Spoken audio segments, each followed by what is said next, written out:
and Mo, Deuce and Mo, Deuce and Mo.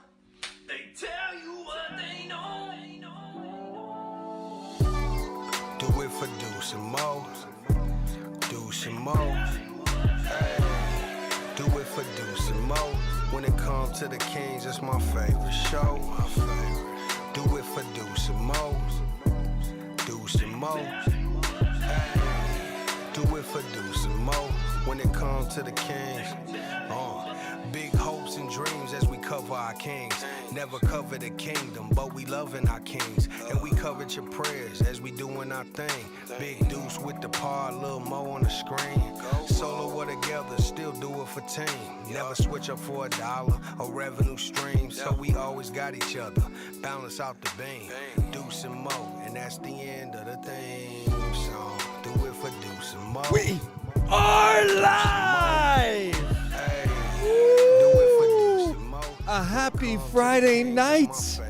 Deuce and Mo are live from downtown San Francisco, the NBC Sports California studios, after the Kings in their third in a row. How we doing, Night Chat? What up, Deuce? Hey. Hey, Morgan. Hi. Woo! I'm rooting for you. Yeah, but how about the team? The capital city. Let's go, Kings. Oh, goodness. Feels good to be live after another Kings victory. Feels good to have another victory. I do like doing the show in studio more, like our studio. Oh, I was like, we are in a studio. No. Oh, wait, why is that? It's just, you know. Feels like home. You can be yourself. You can, Yeah. I mean, you don't change much. Looking pretty good tonight. Although one person He's sent probably a watching DM too. on Instagram saying, Deuce needs to make sure to put some TV makeup on. Mm-hmm. I agree. Look, man, when you are No. the epitome of perfection, why would you put anything on your face to disguise it? I'll tell you why. Because with the new technology and lighting, it doesn't matter how pretty you think you are. Like, that's why I cake on my makeup, because it actually helps with shine. It helps with just like keeping things so no one has to say anything. Camera on or off, lights on or off, I always shine. How we doing on a Friday night? Look at the greasy shine. Oh, stop it. Appreciate you guys hanging with us. Let's make sure we give some people love. Give me a hell yeah. Before we get started, shout out to Malik Monk, Donald James. What's up, Greg? Patrick in the building. Antonio. What's up, Brett? Can't forget about House of Intent.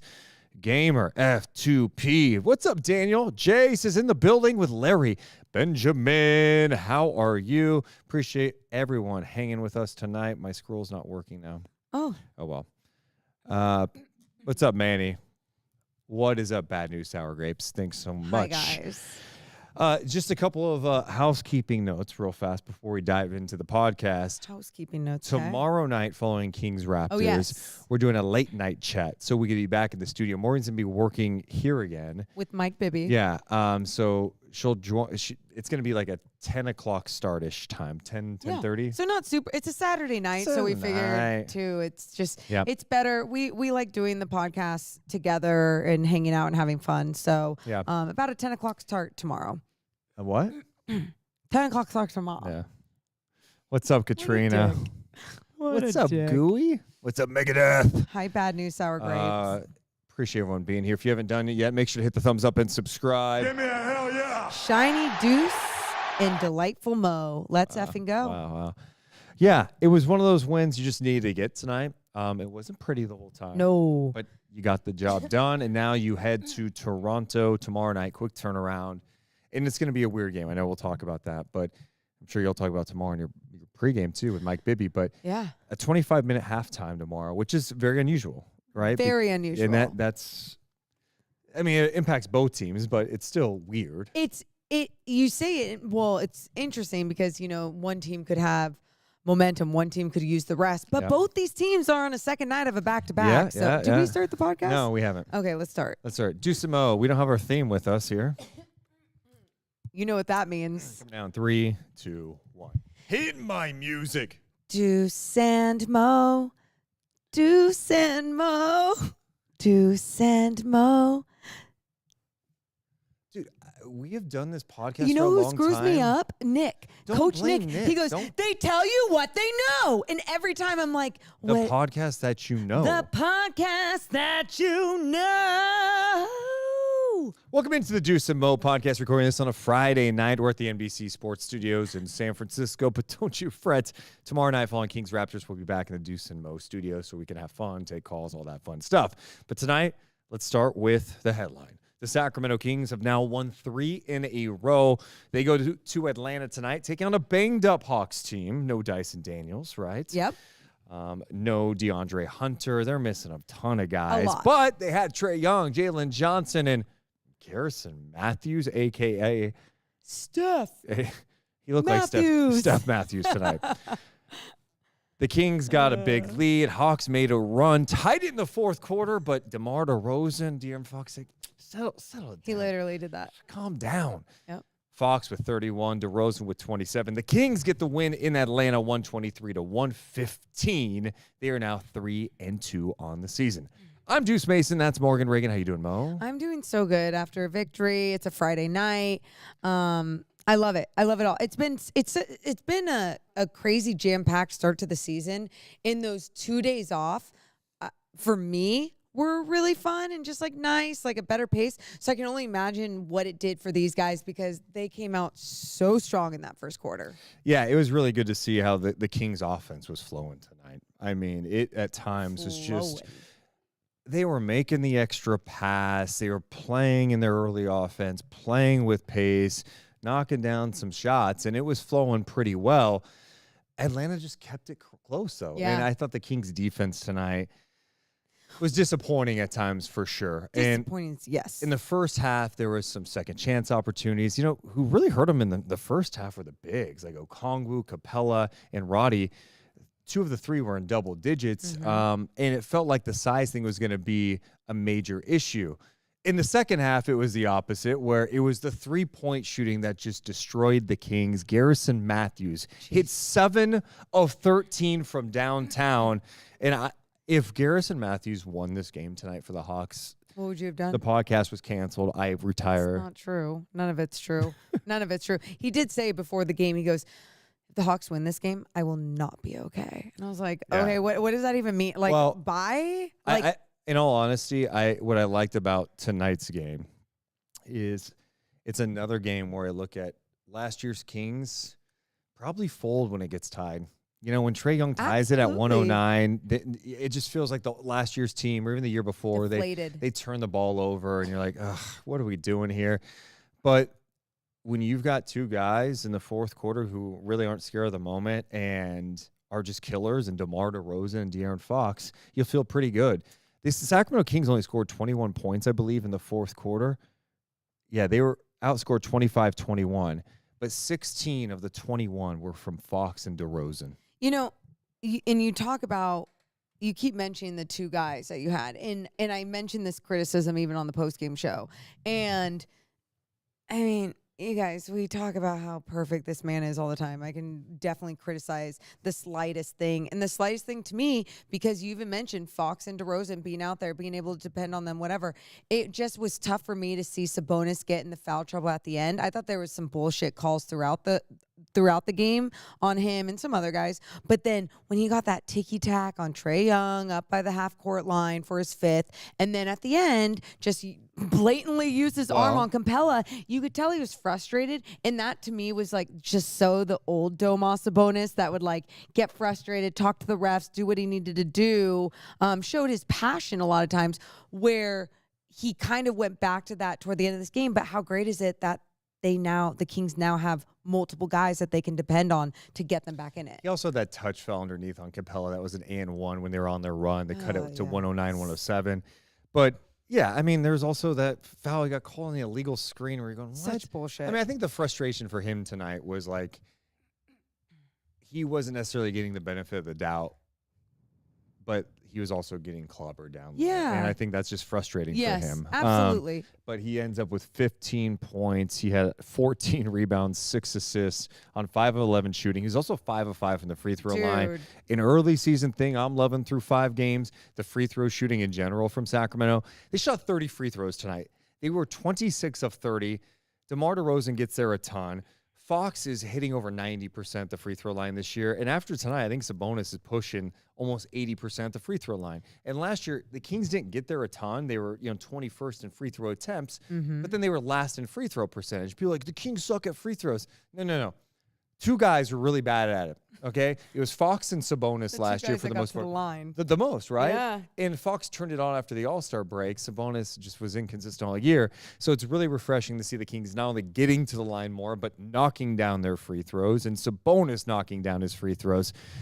So that was really encouraging to see. Absolutely. And my whole point to that, though, it's just like we were kind of saying, seeing DeMar DeRozan with another 20-point game. It's like you can rely on so many guys that if someone does have some moments where they're not playing their best basketball or not bringing their A game or whatever it may be, you just have multiple pieces and not just offensive weapons, not just being like, oh, like he can get you a bucket. It's like you feel the confidence and the leadership when DeMar DeRozan is out there, and the same thing with De'Aaron and the same thing with Sabonis. And it felt so good in a game like this when they did face adversity. Trae Young tied the game with that long two in the corner, and it felt like, okay, what are you guys going to do?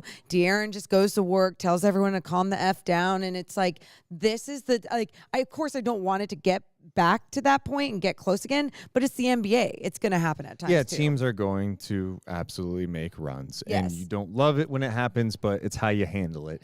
And the Kings closed the door tonight. And it's how they get on these runs. And it's like you said, the defense, it was during those bad times was not pretty. I felt like they were trying to blitz the pick and roll Yep. with Trae Young a lot, and it was just opening up so many things for the Hawks. And like, I understand the idea of getting the ball out of Trae Young's hands, but also like Trae Young is, 8 of 21 in this game. He ends up with 25 points, but he wasn't really efficient. And it felt like they were just making the extra pass. And then Garrison Matthews was unconscious. And I joked with De'Aaron after the game. I'm like, God, he made him look like Steph Curry out there. To be fair, Garrison Matthews has been a very efficient three-point shooter in his career. He's getting more opportunities now in Atlanta, taking over 6 attempts a game. And to start the season, he's been amazingly hot. Coming in tonight, over 50% from three. He knocks down 7 of 13. My problem is when you're defending like that and then you're in scramble mode a little bit, you got to come out on shooters. You got to worry about the bigs rolling to the basket who have much greater size, right? Yeah. Especially when Sabonis is out, trying to come out high on that pick and roll coverage. You just put the defense in a tough spot. And I thought Garrison Matthews, for a guy that was red hot, got too many clean looks. And, it's a good I've learned these lessons in wins and losses. That's the good news. And it's a good lesson for the Kings to like, okay, how do we navigate this? How do we pick our spots with blitzing Trae or showing high and then maybe not, giving him different looks. And at times they did. Like, I was watching tape from the Kings-Hawks game last year in Atlanta, the only time they played Trae Young, and the Kings in that game threw Fox on him, Chris Duarte, and Davion Mitchell. And it was funny because I'm like, man, Duarte's not here, Mitchell's not here, and Keon Ellis didn't even play in that game. He didn't play in either of the Hawks games last year. And so this time, to have the ability to throw Fox on him, to throw Keon Ellis on him, Keegan Murray on him, I thought that was a great benefit. But I thought late in this game, there's too much of them trying to get the ball out of his hands. Yeah, it was. I mean, that's exactly it. It was just like, why are you adjusting your game plan completely like he's going off? If anything, Matthews is going off. And the adjustment to even slightly be off of someone who is red hot shooting, you should not be doing. And then not only him, it's just like you said, in the beginning of the game, the bigs were having a lot of moments where they were scoring, and it was mostly because of the way the perimeter defense was playing, the pressure. And as soon as someone would get by them and get that paint touch, you would see Sabonis come up. You'd see a big come up, and then it would just allow their bigs to be wide open and get an easy two. What did they finish in the paint? 38 points in the paint. Which, by the way, that number was pretty high at halftime. So I thought the Kings did a good job on the paint, but the Hawks end up shooting 19 of 50 from three-point land. We say all this when the Kings win the game, but it's just a good lesson. Like, hey, against these teams that have more of a high-octane offense, that have their pieces, some of these teams in the West, you may not get away with tonight. Sure. But I think the Kings' offense tonight, and let's just start with DeMar. My goodness. So He's played 5 games for Sacramento, scored 20 or more in every single game. He finished with 27 points tonight, 8 rebounds. He had 3 steals, a block, 2 assists. He did on 9 of 16 shooting. He knocked down a 3-pointer, his 1 attempt of the game. He was also 8 of 10 from the free throw line. What jumped out to you about DeMar's performance in this game? Probably just when you needed a bucket, he was getting a bucket. And I talk about, like, toward the end of the game, there was those 3 possessions in a row where it was mid-range shot, mid-range shot, mid-range shot. And you're just like, holy shit. And then I think he ended up missing the 4th one, the 4th possession, whatever.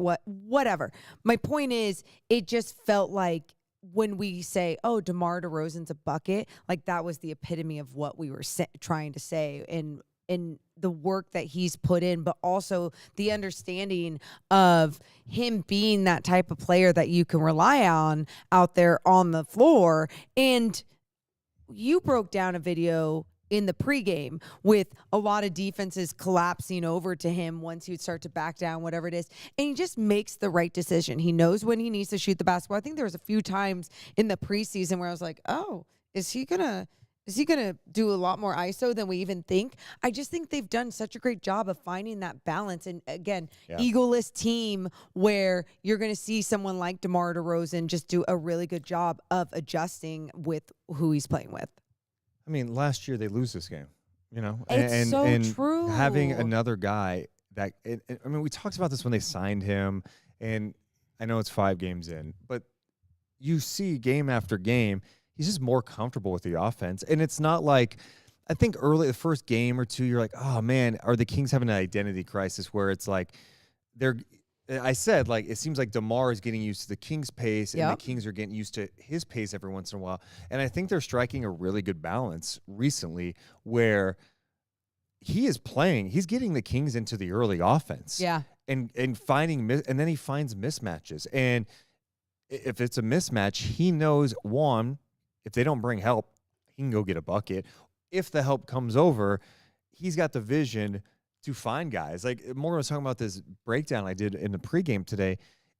His ability to have a jump pass, he'll be in the air looking like he's shooting. In fact, against Utah last game, he was in the air. You see the high, it looks like he's shooting the rock. Deuce has talked about this play 7 times. Go on. Walker Kessler is on Sabonis, who's on the roll, and Walker Kessler is boxing out Sabonis because he thinks the shot's going up.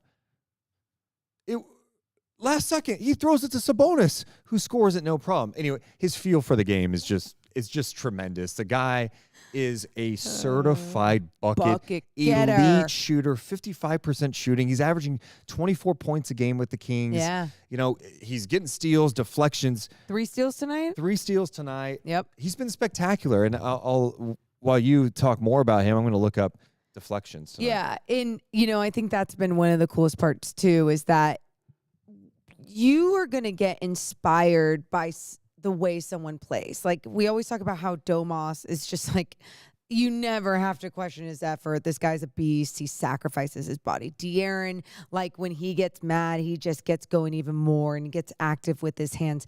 And with DeMar, the way that he plays with so much poise, his pace on both ends of the floor. Like, again, you talk about the defensive end, just grabbing those 3 steals. And then you look at all the other games that he's getting the deflections, hands in the passing lane, being active with his hands. It doesn't matter that he is the oldest player on the team now. Oh, yeah. He's 35. The oldest player on the team. Like, he's going to always make sure to go back to the basics, back to the fundamentals, and know that it's going to take discipline with these little things that you're taught throughout your basketball years, in your young basketball years, to continue to bring onto the NBA floor. Yeah, and the deflections are updated. But one of the stretches you were talking about in the fourth quarter is when the Hawks were making a bit of a push. It was in the fourth quarter, and there was like 4 minutes ago. They cut it to 9. DeRozan hits 3 straight jumpers to make it 96-81. And it's like, just a guy that could just stop the bleeding. Yep. Of course, the Hawks don't go away, but then you have the situation where they tie the game at 109, and what a response from Sacramento after that. Fox hits a jumper, DeRozan hits a jumper, Fox hits a jumper. All of a sudden, it's 115-109, and the Kings got control of the game again. And so, yeah, I've just been amazed at how well DeRozan's fit in, how he's made life easier for everyone. You look at De'Aaron Fox tonight, who had 31 points. He knocked down 4 or 6 from downtown. But for De'Aaron's perspective, when we talked to him post-game, Morin was asking him about his three-point looks, and he goes, they were like catch and shoot. And that's the big difference. Huge. Because of the weapons you have with DeRozan, Fox, and Sabonis, people are getting incredible looks.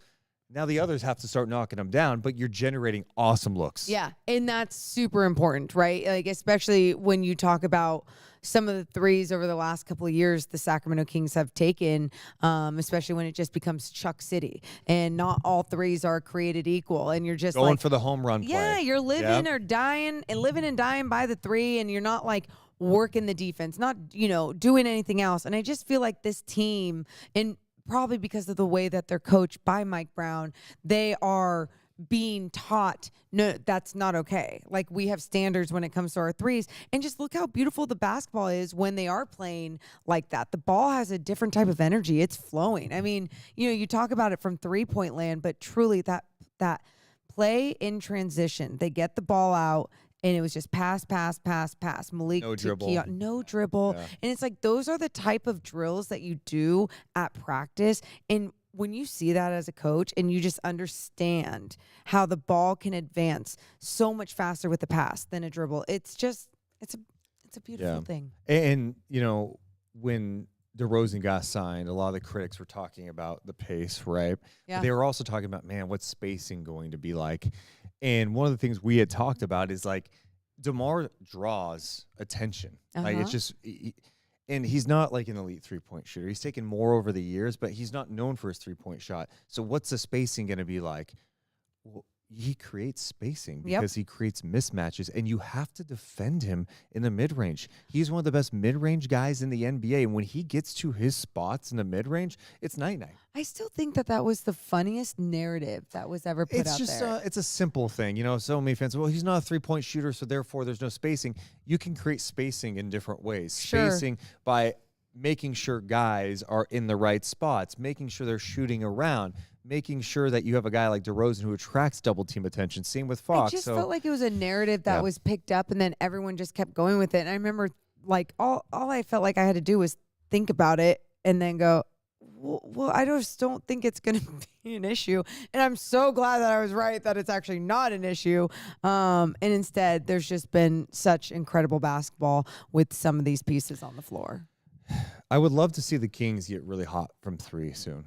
They were 11 of 33 in this game, and Trey Lyles is really struggling with his outside shot. He was 1 of 6 tonight. Keegan Murray struggling with his outside shot outside that one game. He was 1 of 6 from downtown. Herter, who has been really shooting the ball well, he was 2 of 8 tonight. Are you concerned at all, or are you more like, look, these guys are getting good looks, they'll drop? I guess my fear is, like, last year we kind of said the same thing, and Keegan was very inconsistent last year after having an awesome rookie year. And Trey, I think he shot like 38%. He wasn't bad, but like, remember some of these games in the beginning of this season, in the beginning of last season, or whatever, when it came to De'Aaron Fox and his shooting threes, and everyone's like, why is he shooting so many threes? Oh my God, he's not a 3-point shooter. And I said to you tonight, after he made his 4th three, and I said, Deuce, like, he's a shooter. I know that's he's a scorer. He's just okay. Go He's get buckets. He's a scorer, yes. But my point is, he can score in so many different ways. And when you see some of these games where it's not the best 3-point shooting game, you're going, why did he take so many threes? I mean, that's going to happen throughout the league with some of the best players in the league. Like, you're going to take some of your looks. And now with Trey Lyles, he got so many good looks. So did Keegan. And so did Keegan. And my point is keep shooting. We're there in the beginning of the season. You're still trying to find your flow. Now, if it comes a point where you're 1 of 7, Trey Lyles, and you didn't try anything else, let's see, or 1 of 6, and then 1 of 7 from the field, yeah, you need to make sure you're attacking. Like, you're going to take every wide open 3. If you get a wide open 3 in the NBA, you're going to take it. But I'm sorry, there is going to come a point where you maybe take a pump fake, try and just, like, get the ball in rhythm and, like, take a long 2 and have coach be mad at you, but make it. You know what I mean? You got to find what works for you. And with Keegan, if he starts knocking down these threes at a rate, I think he can. I think he can be like a 37, 38% 3-point shooter. He's going to be close to 20 a game.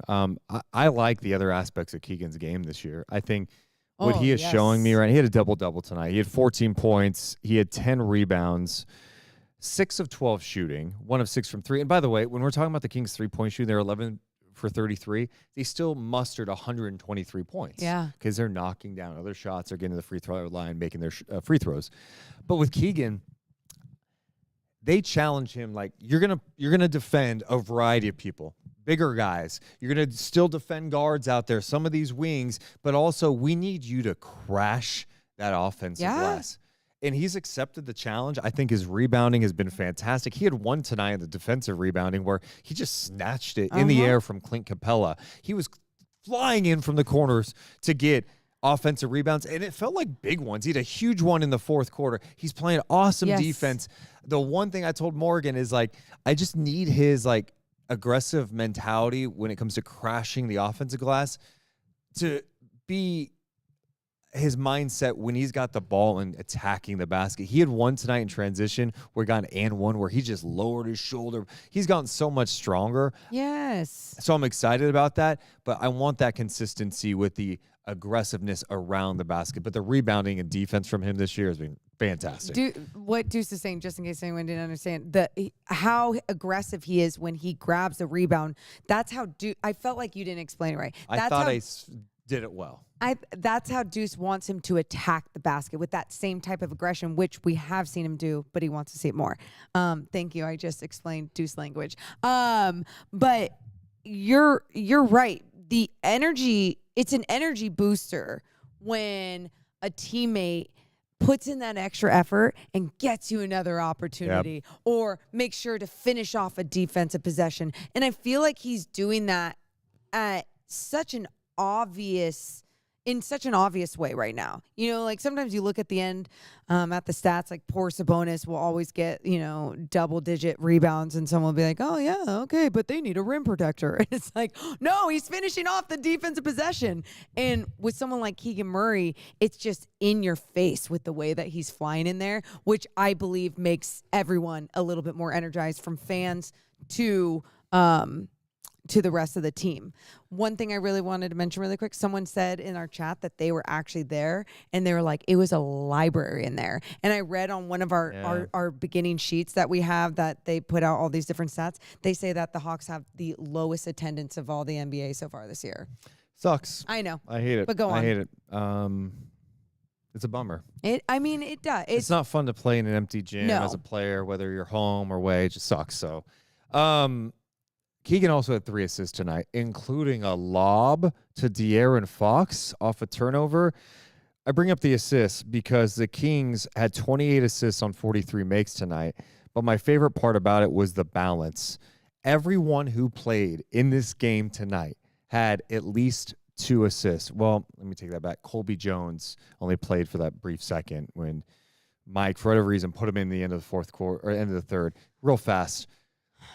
The idea was, hey, there's 11 seconds to go in the third quarter.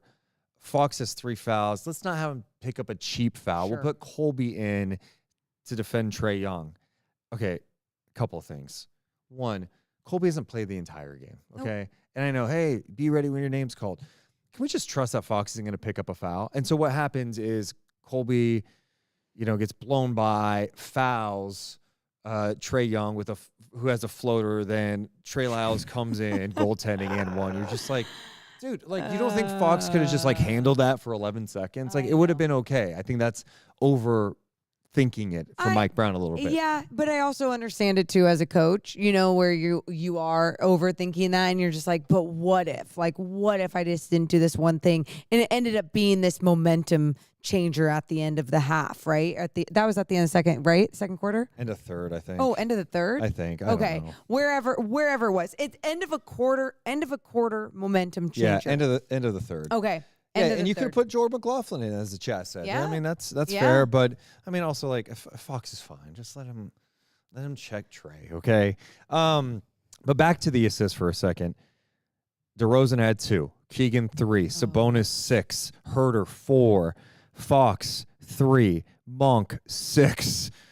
And 2 apiece for Ellis and Lyles. I just love that everyone's, getting in on the action. The ball was moving. It was beautiful ball movement tonight. Something we said on the post-game show, too. It was like, how fun is it when you're a player and you're moving, cutting, doing everything you can to get the basketball, to get your teammates, a look for an open pass to you, and you're working your ass off and you get rewarded with the pass. Well, how nice is it for that teammate when you actually finish the bucket and you finish the job? And that's what you saw here with those assist numbers, with it all spread out evenly, just everyone sharing the basketball, everyone getting rewarded, and everyone just doing the right thing and finishing the bucket as well.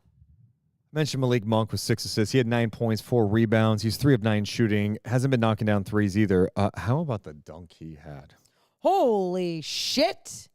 That was nice. That was really, there was a few nice little dunks in this game, but that was just like one of those moments where your chair flies back and you're just like, what? Another early season thing I wanted to put out there tonight. I mentioned this on our Patreon chat the other night. The touches compared to from last year to this year. So last year, Domas was getting 91 touches per game. That was the highest on the team. I think Fox was in the 70s. This year, Domas is going from 91 touches a game to coming into tonight 64 touches a game. And the Kings are having such better balance with their touches. I mean, you're seeing like, okay, 60 for this guy, 50 for this guy, 40 for this guy, 50 for this guy. And it goes to what I was showing with the assist numbers and the productivity you're seeing is they're not just running everything for Sabonis. They started this game running a lot through Sabonis, and they will still run through Sabonis. But I think this offense just has a little more diversity. They don't have just one style of play now. And that's a huge credit to this group for like buying into, hey, we got some different shit we can run now because we have someone like DeMar DeRozan. I love that stat that you point out with Sabonis because I think that would be concerning for a lot of teams and a lot of players being, oh God, like this isn't good. Oh, he's not getting the ball as much as he should be because, everyone has to touch the basketball. No, it's a good thing when you have multiple people on a roster that need the basketball but are willing to share the basketball too. I mean, how many times did we talk about all these big threes over the years around the league and being like, but so-and-so needs the ball in his hands, but so-and-so needs the ball in his hands. And you see with the Sacramento Kings what type of players they have, but also like how the roster is constructed is they know that they are better when more people are touching the basketball. So then you're throwing different looks at defenses. These early games are always interesting, especially on a Friday night. So shout out to everyone hanging out with us live on a Friday night. Give me a hell yeah. We love seeing the chat popping. Let's see. One comment, LaFleur says, DeMar has really opened up the offense. Opposing teams have to play man. Yeah, and when they bring help, you make them pay. And you saw at first the Hawks switching a lot of everything, and then Domas had this fantastic screen. I want to say it was on Johnson, who was defending Kevin Huerter. And it was just like nobody stepped up, and Huerter had a wide open look from 3. And it was just beautiful. It was like they adjusted to even this defense switching on them. They just keep doing a good job adjusting some things. Yeah, and I think even, we talked about the defense and how like there were moments like, God, you give up 59 points in the first half. They hit 19 threes. But there were flashes where you're like, dude, great verticality at the rim from like Sabonis and Keegan. And yeah, this team doesn't have shot blockers, but, I felt like there were still active hands. And there was some moments where there were some good things too. So, look, it was got a little too close for comfort. A little too close, a little anxiety. But it was exciting to see how it ended tonight. I'm so with you. And I think there comes a time too when your team is good enough or they've proven that they're good enough where it's like, no, that shouldn't happen. I felt that way a little bit at one point when obviously it was tied up after Trae Young long too. But at the same time, it's like, no, they're not there yet. Like let them get there before you just start saying that they're a good team and this should not happen to them. Also, rebounding on the game, 51-40 in favor of Sacramento tonight. They end up shooting 48%, 33% from downtown, 20 of 6 for 30 at the line, 86% at the free throw line. Leandro in the chat says, loved the ball movement. When everybody gets the ball, the offense flows. Hell yeah. And how fun. What a fun product to watch, too. Yeah. I don't know. It's It's exciting. Kings had 9 steals tonight. They had 4 blocks, including that one Trey Lyles had late. Good challenge. Yeah. By the way, people were critical of Mike Brown's challenges, and I don't know if it's a change to the coaching staff now, but early season, I believe he's now 5-1 on challenges this year. Whoa. Remember the Fox play he challenged tonight? Yeah. That ended up being an offensive foul on Trae Young. Yep. And then he challenged the one on the block on Trey Lyles that they called goaltending. I'm sitting there like, that was a great block. He flew in there. Great help defense, Trey. Let's go. And I'm like, there's no way they're going to. You said it's not in the apex or something? They said it was in the apex. I just loved when you used that term. You're like, it's I didn't. not in the apex. Well, it said it on the screen. I know. That's why I said I didn't just. But that was a fantastic block by Trey Lyles. So, timely plays by Sacramento. So blame Jordy Fernandez for last year? Actually, well, you could technically blame. Who? Well, I think Luke Laux was in charge of replays last year, and he's in the front of the Oh, bench. thank God he moved. I think Luke Laux wasn't very good at those, huh? They got some new eyeballs on it, and now they're nailing it. No, but De'Aaron was like adamant about that one. He's like, no, challenge it, and they challenged it. So that was and a he was smart right. play. Speaking of De'Aaron Fox, I feel like we kind of coasted. I know we mentioned his 3-point shooting, but we talked so much about DeMar. De'Aaron had 31 leading the team. He had 7 rebounds, awesome. 3 assists. He also had 4 steals, 11 of 16 shooting. He was 4 of 6 from downtown, 5 of 6 at the free throw line tonight. What stood out to you about De'Aaron? Probably just that he never wavered. He never stopped. Like his energy was consistent all throughout the game, his intensity, his aggressiveness. And that is something that we talked about year after year after year with him, was like, man, why can't he just do this all game? Why can't, and then you talk to people and you realize how difficult it was for him to do so much on the offensive end while trying to still be a great defender. And I just feel like, too, because there are more, he's grown and matured as a player and has changed his game, but also because they've put more pieces around him, it's allowing him not to do all the work and attacking the basket every single goddamn possession. And so I think that's allowed him to really just stay consistently aggressive throughout a game. And that was what I felt like was tonight for him. So the Kings are now 3-2 on the season. You were just talking about Jordy Fernandez. The chat brings this up. Shout out to the Brooklyn Nets. Everyone thought they were going to be dog shit this year. Mm-hmm. They win again tonight. They beat Chicago. Brooklyn, 3-3 on this early season. Wow, Jordy changing. I'm not surprised. things. Jordy has those, like, he's a culture guy, and I think he's got those guys believing they're probably not going to be very good the whole year, but the fact is they're like trying to establish some sort of culture, and I don't think there's a better guy to do it than Jordy. He's just got the perfect demeanor, organized, passionate, smart. So much more I'm fun happy for that Brooklyn. fan base Yeah. too. Yeah, when you actually have like a team that is going to play inspired. You think about that too, like. What? I remember when the Kings were supposed to be bad. I think it was Fox's rookie. Was it Fox's rookie year? Yeah. And right? I'm think blurring so. it together. Yeah. The year they won 39 games. Was that Fox's first year or second? Okay. I think it was the second year. Either way, Whatever. the Kings were supposed to be bad and like really bad. One of the worst teams. Dave Yeager thought they were going to be bad and like he was going to get fired early in the season. Yeah. Well, we had so much fun. Like, oh my God, 39. It was just like a fun year, right? Yeah. Anyway, that's what my whole point is, like Brooklyn, like it's fun to root for a team that you don't expect to be good, and they're just like scrappy and fun, and they make life catch people hard by for surprise. teams. Yeah, all those different things. We got more of the podcast coming up, but we should mention that tonight's podcast presented by our friends over at Mother Restaurant Sacramento, mothersacramento.com. If you're looking for a delicious meal, you need like a go-to date spot. Yes. You need a spot to go before a Kings game. Go to someone that has amazing food using locally sourced ingredients that knows how to legit cook a meal. Yeah, dude, you guys, I went there day off on Wednesday, just got it to go. I was like, I just need to like veg out on my couch. And, it's like, I know what their food is. I was just expecting like, to feel good. This is great. It's to go, whatever.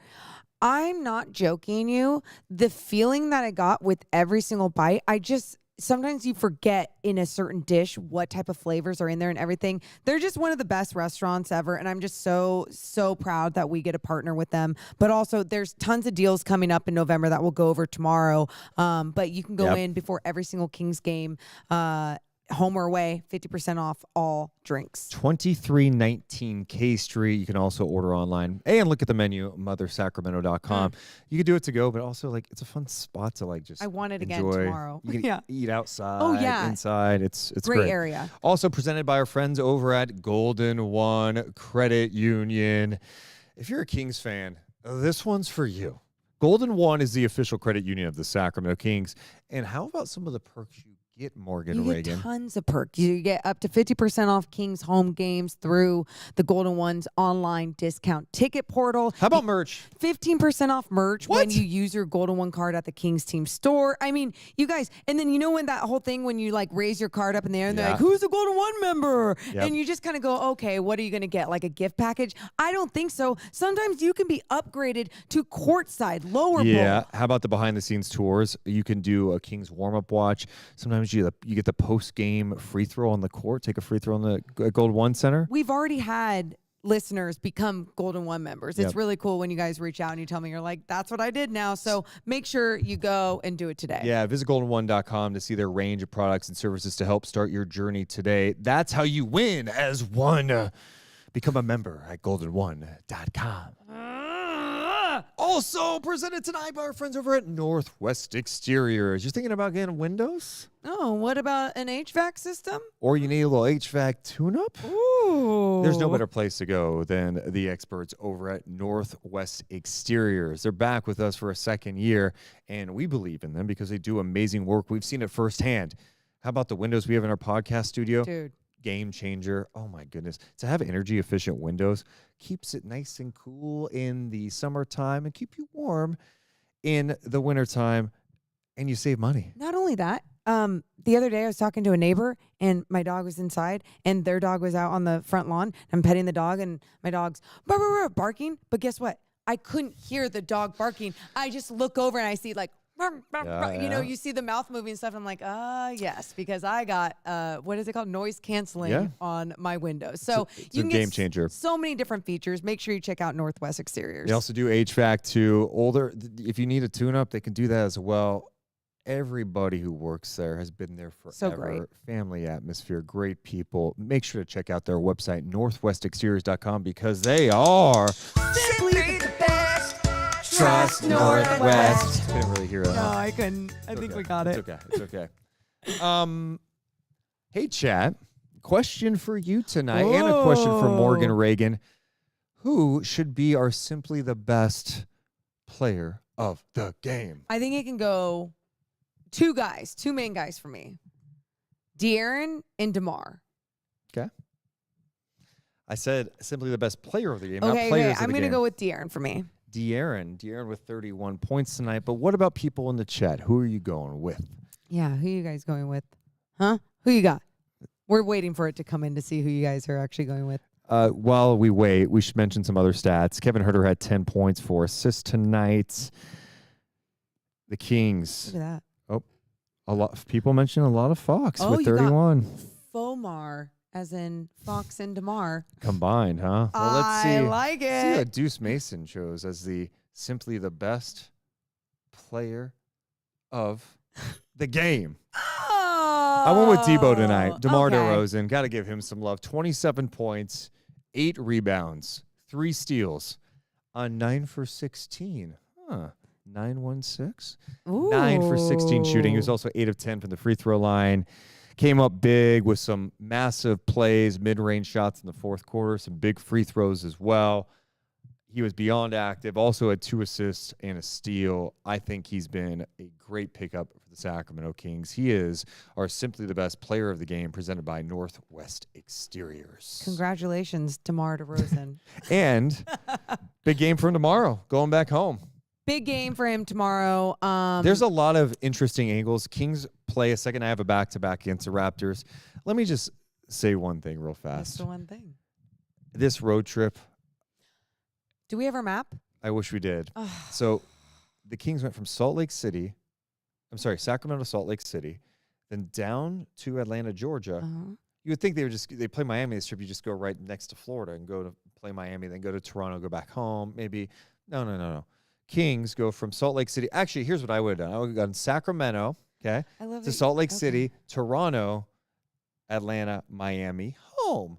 Instead, the Kings go Sacramento, Salt Lake City to Georgia, up through customs to Toronto on a second half of back-to-back, and they cap off the road trip going back to Florida before coming back to Sacramento. 6,616 miles. The league could have saved them like 500 miles if they planned this a little better. You just made the lyrics. 6,616 miles. The league could have. What'd you say? The league could have done something? Fixed it. And The league could have fixed it if they planned a little better. yeah, it could have been 500 miles. Could have been 500 less. miles less in gas, in airline, in time, Yeah. in sleep. Yeah, and think about the everything. carbon footprint, Silver. Huh? Oh, Let's just, like it. thousands of miles, yeah, huh? yeah. Yeah, good idea. Get him. Great. Yeah. We're all thrilled. Here's It's the thing. 120 in Sacramento for 80 straight days. The only thing I keep okay. It's a joke, guys. Relax. I keep pushing back on Deuce with this though too, because I'm like, look, you screw up back to back for the Sacramento I'm Kings in the beginning of the season. saying it's just funny. It's not that I big of a know. deal. I mean, but anyway, Kings and Raptors tomorrow. DeRozan going back to Toronto where he started his career, so that's always a cool moment. It is Davion Mitchell, revenge game. first game against Sacramento. He's been the starting lineup for the Raptors. They are 1-5. They lost tonight against the Lakers. They've lost 4 in a row now. They're really banged up. Scotty Barnes is out, but Grady Dick has been huge for Toronto as of late. 31 points. What a What? growth. No, I was just saying, Dick's growth has just been. Stop. Just say it call him Grady. That's weird. When I say DeRozan and Fox, why am I not going to say his last name? So Dick's growth. Yeah, I just think well, you can tell he's gotten bigger. Dick's his girth is there, and it's allowed him. Girth. What? So he's still such a Can skinny you little grow dude. up? Can you grow up? It's funny when he was playing in college, and that's when we were still doing sports radio, and I was so immature. I saw his last name. I was like, oh my God, that guy's last name is Dick. Yeah, so stupid. It was funny. Immature, but whatever. Yeah, everyone's laughing at your stupid Dick jokes. Ha ha ha. Grady Dick, blah, blah, blah. Anyway, he is actually a big storyline because of what he ended up. I mean, he's been playing well. He scored over 30 again tonight, but I really He think had 31 Yeah. points, 7 rebounds, 3 assists, 13 of 26. Man. what? Oh, he was just Dick was a monster. But they are banged up. They do have Jakob Poeltl, who has given Sabonis problems in the past. He has. Do you think how big of a factor do you think Davion Mitchell is going to be tomorrow night? I don't know. Second night of a back-to-back, he is starting, so you're probably feeling good there. It just depends on how he channels his energy, and I feel like Davion Mitchell is someone that puts in so much work and will channel it into he will do the right things, especially defensively, as we know. You know, I've seen Corey Joseph destroy the Kings before, and that was Right. frustrating. You know, Davion's coming for blood tomorrow. He Yeah, knows the team's as going to he be on the second half should. of back-to-back. I love it. He should. He Yeah. should. And if you're Sacramento, you should be planning on it and know what he's capable of. And you don't want to let him get things going offensively, especially because he can control what he can control defensively. The other interesting thing for tomorrow night, Vince Carter, the former Sacramento King legend, is having his jersey retired by the Raptors tomorrow night, which is pretty cool. They're doing it with DeRozan in town, another Raptors legend, right? Yeah. Vince played in Sacramento too that one season. They're retiring it at halftime. So halftime is usually 14, 15 minutes Sure. long. Yeah. It's going to be 25 minutes long tomorrow night. So that's going to be another weird thing about the game. Mike Bibby and I are going to have a long halftime show. Yeah, Probably. you guys should play the Vince We are. Carter We're actually stuff. going to play some of the Vince Carter stuff and make sure to show that celebration. So, yeah, no, it's, and I like it. I think, when you do bring it up logistically, you go, oh, what does that do for these teams? Sometimes it's weird. It takes you out of rhythm. Sometimes it could be great and like give you the breather you need, and other times it's exactly what you just said, just take you out of rhythm. And it just depends on what team is in more rhythm. Yeah, I don't know. Like it's like I don't know. It's also, are we overanalyzing? It's 10 extra minutes. Is it that big of a deal? I mean, it's sometimes it just depends on who you are. I guess you just stay a little loose and like, I don't know. And you're right. Second night back to back, you might appreciate a little rest. When I go to the gym, like if it's a class or something and it just doesn't start, like I have to just get moving because I'm like, I'm here anyway. I have to just start moving. And like, not everyone's weird like that, but I'm like, no, I gotta go. Here's what I'm gonna say. What? If tomorrow night you're like, man, I think the 10 extra minutes at halftime really hurt the Kings, then we got problems. Oh. Like, relax. This is honestly a good opportunity for Sacramento too. And second night back-to-backs are tough. As we always say, the travel, going through customs, they're gonna get there late. But it is a Raptors team it's banged up. It doesn't mean they don't have guys that can hurt you. RJ Barrett dropped 33 tonight. We mentioned Pirtle. Grady Dick has been playing some good basketball. They move the ball. They play hard. Absolutely. They're just, lacking some talent at this point. But it doesn't mean you can take them lightly. They've got some size. And with a team that's lacking talent, though, you've got to hit them hard. You just do. Especially when you're on this road trip. You're on a second night of a back-to-back. How they will only have Sunday off. Yeah. And then they play Miami Monday. Yeah. And then they come back home for Toronto Wednesday, which is, after a long road trip, you got to play this Raptors team again. Yeah. No. But whatever. I mean, I don't know. It's early. Schedule. It's NBA. Yeah, it's the NBA schedule. What are you is. talking about? So. But hey, I think if you can win tomorrow, that would be, you'd be what? So are you talking? You'd be a 3-0 road trip, or you'd be 3-0 on the road trip. If you drop one to Miami, it's like whatever. But a 3-1 road trip, you'd sign up for.